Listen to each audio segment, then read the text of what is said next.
What's going on, guys? So we're going to find out whether or not the Columbus Blue Jackets are a playoff team after signing Johnny Gaudreau a week ago. Definitely the biggest sign of free agency so far. I don't think anyone's going to top it. Even once Condrey's signed, it's not as big a deal. So the Blue Jackets here, you can see top players, Gaudreau, Renski, Borkstrand. I've gone through and updated all the moves so far during the summer. So all the trades, all the free agent signings. The draft picks are not updated because I got to figure out how to do that the right way. You can see there, Perron's on Detroit. Ottawa, for instance, has DeBrincat and Giroux. So hopefully this will give us like the most accurate sim possible. And even just looking at the overalls here, guys, you can see the Blue Jackets are now 87 overall. I believe before they were 86. So Gaudreau moved that needle 1 overall. Still one of the low-rated teams there in the Metro, but you never know with the sim. Alright, guys, so I just sent through the preseason and set the lines. As you can see, good start to the year, 6-0 in the preseason. Boone Jenner there's got 9 points in 6 games. So I'll show you what the team is looking like after signing Johnny Gaudreau. I've got him on the first line there with Roslovic and Line. They're getting a +1. Second line's Bjorkstrand, Sillinger, and Voracek in a +3. Nyquist, Jenner, Chinikov on the third line. Texier, Corrali, Robinson on the fourth. Defensively here, we got Renski, Boquist, top pair. Peak, Gavrikov on the second, with Bean, Goodbranson on the third pair. Obviously, Goodbranson they signed for $4 million. Coming from Calgary, same with Johnny Gaudreau. And because of the Goodbranson signing, they now actually only have about $2.5 million cap space, and Laine still needs a new contract. So somebody's got to go. It's probably going to be Nyquist. Thing is, he hasn't left yet. It could be somebody else. So they're kind of getting the benefit of the doubt here, and this team's probably actually better than the real team will be when they start the season in the fall. And in terms of goaltending, guys, obviously Merzlikins starting, Korpisalo backing him up. And in terms of the special teams, too, it looks really good. First power play there is a +5, second's a +1. The 4-man first unit's a +5, PK +3, +1, 3-man there's a couple zeros. So overall, the team doesn't look too bad. If they get a good sim, Johnny Gaudreau usually plays pretty well, especially playing with a sniper like Laine. I could definitely see them getting a wildcard spot. Alright, guys, so I just simmed up to the trade deadline. We're currently 28, 25, and 8. Fighting for a playoff spot, which is kind of where I expected this team to be. We're 6 points back there. The Flyers for the third spot in the Metro. You can see the Capitals are first place. So the game definitely likes them having Darcy Kemper as a starting goalie. In terms of a wildcard spot, Maple Leafs at 72. So we're 8 points back of them. The Red Wings there 75, Senators 76. So yeah, the game really likes all the moves the Red Wings and the Ottawa Senators have made this summer, which makes sense. The Panthers not being in a playoff spot though, a bit of a shocker. Jets in first is also a surprise. Above the Avalanche there. Golden Knights are first. The Sharks in a playoff spot. Kings in a wild card. I mean, they signed Kevin Fiala. Flames drop off without Gaudreau, which makes sense. And now they might be losing Matthew Tkachuk, which is going to hurt them even more. Kraken and Ducks at the bottom there. Definitely, you can expect that. And Gaudreau there is our leading scorer by quite a bit. He's got 77 and 61. So definitely his team could make the playoffs. We'll see if they play well enough in the last month and a half or so. Alright, guys, so the season simulation is now over. Final record there, 37, 35, and 10. So you count OT losses as ties, just above 500. If you count them as losses, we're definitely below 500. Had 84 points on the year. As you can see, the Flyers are 94 for the final spot in the Metro. Hurricanes 91 miss. I'm really surprised after adding Pacioretty and Burns. Obviously, they lost Trocheck, Niederreiter, D'Angelo, Domi, but I still feel like they're just as good a team as last year. And let's see. Panthers there get the final wildcard spot with 93 points. Red Wings miss with 92. So East is very competitive.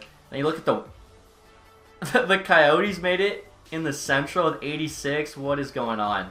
The Blues and the Predators really just crapped out. Especially the Predators. How is that a thing? I don't understand. They got McDonough. I've even just added Niederreiter to their team. Like, this is very up to date. The Oilers get in there. Flames, Kraken, Ducks.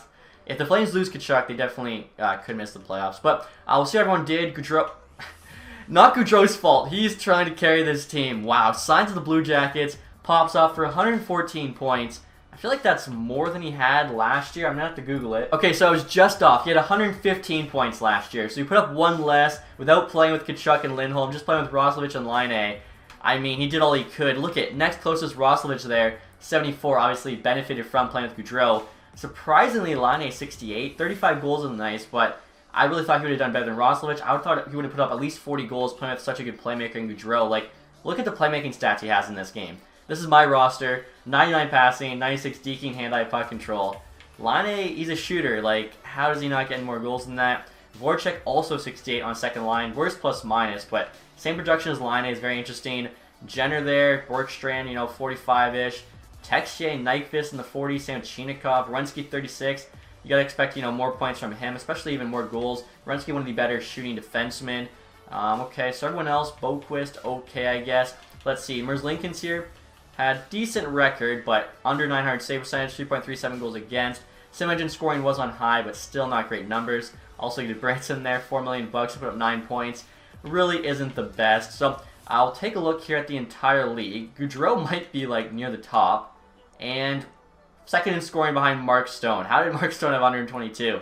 This guy is like a two-way great, obviously. Good guy in real life too, but that's crazy. Eichel third.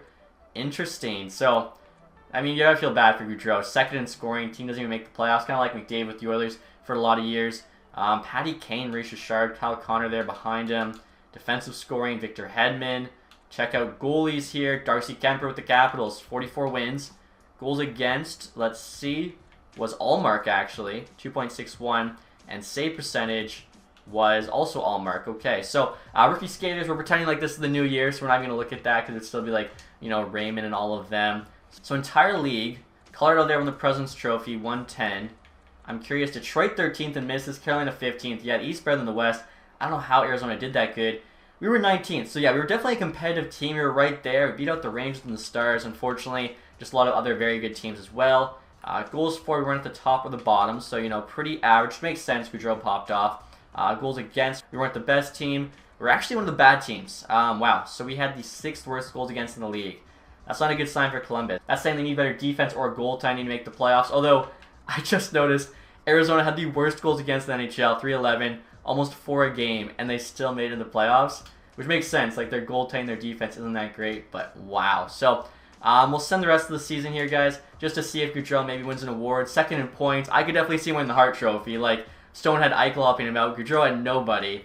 That'd be kind of crazy. He wins the Hart without making the playoffs. Maybe even Lady Bing, because I know he took too many penalties. And check this out, guys. Playoffs are complete. Boston Bruins Stanley Cup champs. Calder Cup champs Providence Bruins. So the clean sweep there for the Bruins.